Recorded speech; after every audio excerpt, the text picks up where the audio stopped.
ಮುಂದೆ ಕರವೇ ಕಾರ್ಯಕರ್ತರು ಜಮಾಯಿಸ್ತಾರೆ. ಹೋರಾಟದ ಕಿಚ್ಚು ಅಲ್ಲಿ ಜೋರಾಗತ್ತೆ. ಒಂದೇ ಒಂದು ಕನ್ನಡ ಬೋರ್ಡ್ಗಳಿಲ್ಲ ಅಲ್ಲಿ ಅಂತ ಆಕ್ರೋಶ ವ್ಯಕ್ತಪಡಿಸ್ತಾರೆ. ತೀವ್ರತೆ ಅರಿತಂತಹ ಪೊಲೀಸರು ಅಲ್ಲಿ ಮಾಲ್ ಬಂದ್ ಮಾಡಲಾಗಿದೆ. ಒಳಗಡೆ ನುಗ್ಗದ ರೀತಿ ಗೇಟ್ ಅನ್ನ ಕ್ಲೋಸ್ ಮಾಡಿದ್ದಾರೆ. ಕಂಪ್ಲೀಟ್ ಕ್ಲೋಸ್ ಮಾಡಿದ್ದಾರೆ. ಇಡೀ ಮಾಲ್ ಬಂದ್ ಆಗಿದೆ. ಕರವೇ ಕಾರ್ಯಕರ್ತರನ್ನ ವಶಕ್ಕೆ ಪಡೆಯಲಾಗಿದೆ. ಇನ್ನು ಕೆಲವು ಕಡೆ ಎಲ್ಲೆಲ್ಲಿ ಇಂಗ್ಲಿಷ್ ಬೋರ್ಡ್ಗಳಿತ್ತೋ ಅದನ್ನ ಕಿತ್ತು ಎಸೆದಿದ್ದಾರೆ. ದೃಶ್ಯದಲ್ಲಿ ನೋಡ್ತಾ ಇದ್ದೀರಿ ನೀವು. ಕನ್ನಡಕ್ಕಾಗಿ ಕರವೇ ಕಾರ್ಯಕರ್ತರು ಸಿಡಿದೆದ್ದಿರುವಂತಹ ದೃಶ್ಯ. ಆಕ್ರೋಶ ವ್ಯಕ್ತವಾಗ್ತಾ ಇದೆ. ಕನ್ನಡ ಬೋರ್ಡ್ಗಳೇ ಇಲ್ಲ. ಕರ್ನಾಟಕದ ರಾಜಧಾನಿ ಬೆಂಗಳೂರಿನಲ್ಲಿ ಒಂದಷ್ಟು ನಿಯಮ ಇದೆ. ಬೋರ್ಡ್ ಅಳವಡಿಕೆಯಲ್ಲೂ ಕೂಡ ಆ ನಿಯಮ ಗಾಳಿಗೆ ತೂರಲಾಗಿದೆ. ಆ ನಿಯಮದ ಬಗ್ಗೆ ಯಾರೂ ಕೂಡ ಕ್ಯಾರೆ ಅಂತ ಇಲ್ಲ. ಪ್ರಶ್ನೆ ಮಾಡಬೇಕಾದವರು ಕೂಡ ಪ್ರಶ್ನೆ ಮಾಡ್ತಾ ಇಲ್ಲ. ಆ ಕಾರಣಕ್ಕೆ ನಾವಿವತ್ತು ರಸ್ತೆಗಿಳಿದು ಹೋರಾಟ ಮಾಡೋ ಪರಿಸ್ಥಿತಿ ಬಂದಿದೆ ಅಂತ ಕರವೇ ಕಾರ್ಯಕರ್ತರು ಹೇಳ್ತಿದ್ದಾರೆ. ಡಿಸೆಂಬರ್ 27ನೇ ತಾರೀಕು ಡೆಡ್ ಲೈನ್ ಕೊಟ್ಟಿತ್ತು ಕರವೇ. ಎಲ್ಲಾ ಬೋರ್ಡ್ಗಳನ್ನ ಚೇಂಜ್ ಮಾಡಬೇಕು ಅಂತ. ಅಂದ್ರೆ ಯಾವ ರೀತಿಯಾಗಿ ರೂಲ್ಸ್ ಇದೆ ಅಷ್ಟರ ಮಟ್ಟಿಗೆ ಕನ್ನಡ ನಾಮಫಲಕ ಇರಲೇಬೇಕು ಅಂತ. ಯಾವುದನ್ನು ಕೂಡ ಲೆಕ್ಕಿಸದೆ ಈ ರೀತಿಯಾಗಿ ರೂಲ್ಸ್ಗಳನ್ನ ಗಾಳಿಗೆ ತೂರಿರುವುದಲ್ಲ, ಮೊಂಡಾಟದ ರೀತಿಯಲ್ಲಿ ಇಂಗ್ಲಿಷ್ ಬೋರ್ಡ್ಗಳನ್ನ ಅಳವಡಿಸಿಕೊಂಡಿದ್ದಾರೆ. ಬೆಂಗಳೂರಿನ ಕೆಲವೊಂದಿಷ್ಟು ಪ್ರಮುಖವಾದಂಥ ಏರಿಯಾಗಳಲ್ಲಿ ಹೋದರೆ MG road, brigade road, commercial street ಆಗಿರ್ಬೋದು, ಕೋರಮಂಗಲ, ಚರ್ಚ್ ಸ್ಟ್ರೀಟ್, ಎಲ್ಲ ಭಾಗಗಳಲ್ಲಿ ಹೋದರೆ ನಾವು ಬೆಂಗಳೂರಲ್ಲಿ ಇದೀವಾ ಅಂತ ಒಂದು ಪ್ರಶ್ನೆ ನಮಗೆ ಮೂಡುತ್ತೆ. ಅಷ್ಟರ ಮಟ್ಟಿಗೆ ಕನ್ನಡ ಮಾಯ ಆಗಿರುತ್ತೆ. ಇಂಗ್ಲಿಷ್ ಬೋರ್ಡ್ಗಳು ರಾರಾಜಿಸ್ತಾ ಇರ್ತಾರೆ.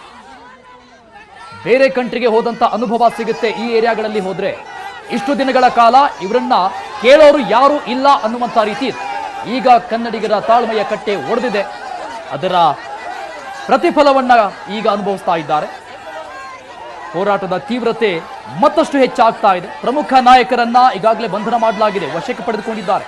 ಆದರೂ ಕೂಡ ಇನ್ನುಳಿದ ಕಾರ್ಯಕರ್ತರು ಬೇರೆ ಬೇರೆ ಭಾಗಗಳಲ್ಲಿ ತಮ್ಮ ಹೋರಾಟವನ್ನ ಮುಂದುವರಿಸ್ತಾ ಇದ್ದಾರೆ.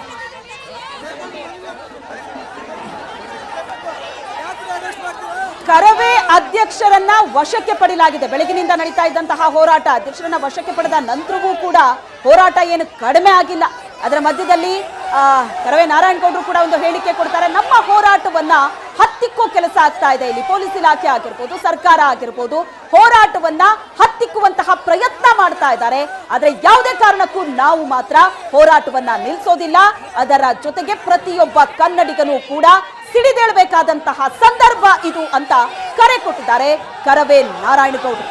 ಇಡೀ ರಾಜ್ಯದಾದ್ಯಂತ ಈ ಹೋರಾಟಕ್ಕಾಗಿ ಕರೆ ಕೊಟ್ಟಿದ್ದಾರೆ. ಆದ್ರೆ ಬಹುತೇಕ ನಾವು ನೋಡ್ತೀವಿ ಬೇರೆ ಬೇರೆ ಜಿಲ್ಲೆಗಳಿಗೆ ಹೋದಾಗ ಒಂದು ಸ್ವಲ್ಪ ಕನ್ನಡ ಬೋರ್ಡ್ಗಳಾದ್ರೂ ಕಾಣೋದಕ್ಕೆ ಸಿಗತ್ತೆ. ಆದ್ರೆ ಬೆಂಗಳೂರು ಅಂತ ಬಂದಾಗ ಅದರಲ್ಲೂ ಕೂಡ ಕೆಲವೊಂದಷ್ಟು ಪ್ರಮುಖ ಏರಿಯಾಗಳಿಗೆ ನುಗ್ಗಿದ್ರೆ ಅಲ್ಲಿ ಕನ್ನಡ ಬೋರ್ಡ್ಗಳೇ ಇರೋದಿಲ್ಲ. ಇರಬಹುದು ಬೇರೆ ಬೇರೆ ಊರುಗಳಿಂದ ಅಥವಾ ಬೇರೆ ಬೇರೆ ರಾಜ್ಯಗಳಿಂದ ಇಲ್ಲಿ ಬಂದು ವ್ಯಾಪಾರ ವಹಿವಾಟು ಮಾಡ್ತಾ ಇರ್ತಾರೆ. ದೊಡ್ಡ ದೊಡ್ಡ ಮಾಲ್ಗಳಿದೆ ಅಂತ. ಆದ್ರೆ ಒಂದು ಕನ್ನಡ ಬೋರ್ಡ್ ಅನ್ನ ಹಾಕೋದಕ್ಕೆ ಏನ್ ಕಷ್ಟ ನಿಮಗೆ? ಕರ್ನಾಟಕಕ್ಕೆ ನೀವು ಅಷ್ಟಾದ್ರೂ ಒಂದು ಗೌರವ ಕೊಡ್ಬೋದಲ್ವಾ? ಕರ್ನಾಟಕ, ಕನ್ನಡ ಭಾಷೆ ಅನ್ನುವಂತಹ ಒಂದು ಜವಾಬ್ದಾರಿ ಆದ್ರೂ ಬೇಕಲ್ವಾ ಅನ್ನೋದು ಕರವೇ ಕಾರ್ಯಕರ್ತರ ಪ್ರಶ್ನೆ. ಇಲ್ಲಿ ಬಹಳ ಸಿಂಪಲ್ ಆದಂತಹ ಪ್ರಶ್ನೆ ಮಾಡ್ತಾ ಇದ್ದಾರೆ. ನೀವು ಇಲ್ಲೇ ಇರ್ತೀರಾ, ಇಲ್ಲೇ ವ್ಯಾಪಾರ ವಹಿವಾಟು ಮಾಡ್ತೀರಾ, ಕನ್ನಡ ನೆಲ ಜಲ ಭಾಷೆ ಅಂತ ಬಂದಾಗ ಅಟ್ಲೀಸ್ಟ್ ಒಂದು ಚಿಕ್ಕ ಗೌರವ ಕೊಡಿ ಅನ್ನೋದು ಕರವೇ ಕಾರ್ಯಕರ್ತರ ಮಾತು.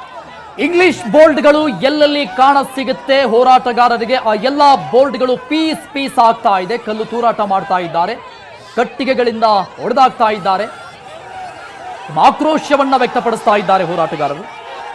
ಇವತ್ತಿನ ಈ ಹೋರಾಟಕ್ಕೆ ಬೆಂಬಲವನ್ನ ವ್ಯಕ್ತಪಡಿಸಿ ರಾಜ್ಯ ಸರ್ಕಾರದ ಸಚಿವ ಶಿವರಾಜ ತಂಗಡಗಿ ಹೇಳಿಕೆಯನ್ನ ಕೊಟ್ಟಿದ್ದಾರೆ. ನಮ್ಮ ಬೆಂಬಲ ಹೋರಾಟಗಾರರಿಗೆ ಇರುತ್ತೆ, ಹೋರಾಟಗಾರರು ಸರಿಯಾಗಿ ಮಾಡ್ತಾ ಇದ್ದಾರೆ ಅಂತ ಹೇಳಿದ್ದಾರೆ. ಸರ್ಕಾರದ ಪ್ರತಿಯೊಬ್ಬ ನಾಯಕರು, ವಿರೋಧ ಪಕ್ಷದ ಪ್ರತಿಯೊಬ್ಬ ನಾಯಕರು ಜಾತ್ಯತೀತವಾಗಿ ಅಥವಾ ಪಕ್ಷಾತೀತವಾಗಿ ಮಾಡುವಂತಹ ಹೋರಾಟ ಇವತ್ತಿನ ಹೋರಾಟ. ಶಿವರಾಜ ತಂಗಡಗಿ ಇವತ್ತಿನ ಹೋರಾಟಕ್ಕೆ ಬೆಂಬಲವನ್ನ ವ್ಯಕ್ತಪಡಿಸಿದ್ದಾರೆ. ಆದರೆ ಪ್ರತಿಯೊಬ್ಬರು ಕೂಡ ಈ ಸಂಬಂಧಪಟ್ಟಂಗೆ ಮಾತನಾಡಬೇಕಾಗಿತ್ತು. ಆದರೆ ಯಾವಾಗ ಮಾತನಾಡ್ತಾರೋ ಗೊತ್ತಿಲ್ಲ. ಈ ರೀತಿಯಾಗಿ ನಮ್ಮ ರಾಜಕಾರಣಿಗಳು ಮಾತನಾಡದೆ ಸುಮ್ಮನೆ ಇರೋದಕ್ಕೆ ನಿರಂತರವಾಗಿ ಕನ್ನಡಿಗರು ನಮ್ಮ ಹಕ್ಕುಗಳಿಗಾಗಿ ನಿರಂತರವಾದಂತಹ ಹೋರಾಟವನ್ನ ಮಾಡುವಂತಹ ಸ್ಥಿತಿ ನಮ್ಮ ನೆಲದಲ್ಲಿನೇ ರೆಡಿಯಾಗಿದೆ, ಸಿದ್ಧವಾಗಿದೆ. ಒಂದು ಕಡೆ ಗಡಿ ಭಾಗಕ್ಕಾಗಿ ಹೋರಾಟ ನಡೀತಾ ಇದ್ರೆ, ಮತ್ತೊಂದು ಕಡೆ ಕಾವೇರಿ ನೀರಿಗಾಗಿ ಹೋರಾಟ ನಿರಂತರವಾಗಿ ದಶಕಗಳಿಂದಲೂ ಕೂಡ ನಡೀತಾ ಇದೆ. ಇವತ್ತು ನಮ್ಮ ಭಾಷೆಗಾಗಿ, ಕನ್ನಡ ಭಾಷೆಗಾಗಿ ಹೋರಾಟ ನಡೀತಾ ಇದೆ. ಅದರ ಚಿತ್ರಣವನ್ನ ಗಮನಿಸ್ತಾ ಇದ್ದೀವಿ. ಹೋರಾಟಗಾರರ ಕಿಚ್ಚು ಯಾವ ರೀತಿಯಾಗಿದೆ ಅಂತ. ಇದು ಕೇವಲ ಬೆಂಗಳೂರಲ್ಲಿ ಅಷ್ಟೇ ಅಲ್ಲ, ರಾಜ್ಯದ ಮೂಲೆ ಮೂಲೆಗಳಲ್ಲೂ ಕೂಡ ಈ ಕನ್ನಡದ ಕಿಚ್ಚು ಹೊತ್ಕೊಂಡಿದೆ.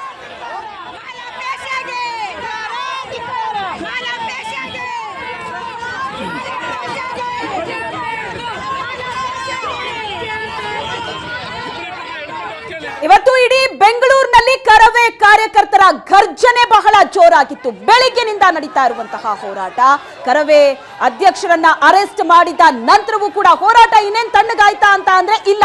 ಅಧ್ಯಕ್ಷರು ಅರೆಸ್ಟ್ ಅಂದ ಮೇಲೆ ಹೋರಾಟದ ಕಿಚ್ಚು ಇನ್ನೂ ಜೋರಾಯ್ತು.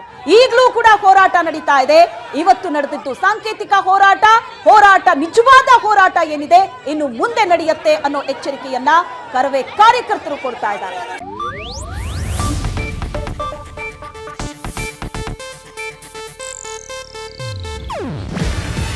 ಇದು ಏಷ್ಯಾನೆಟ್ ನ್ಯೂಸ್ ನೆಟ್ವರ್ಕ್ ಪ್ರಸ್ತುತಿ. ನೀವು ನೋಡ್ತಿದ್ದೀರಾ ಏಷ್ಯಾನೆಟ್ ಸುವರ್ಣ ನ್ಯೂಸ್.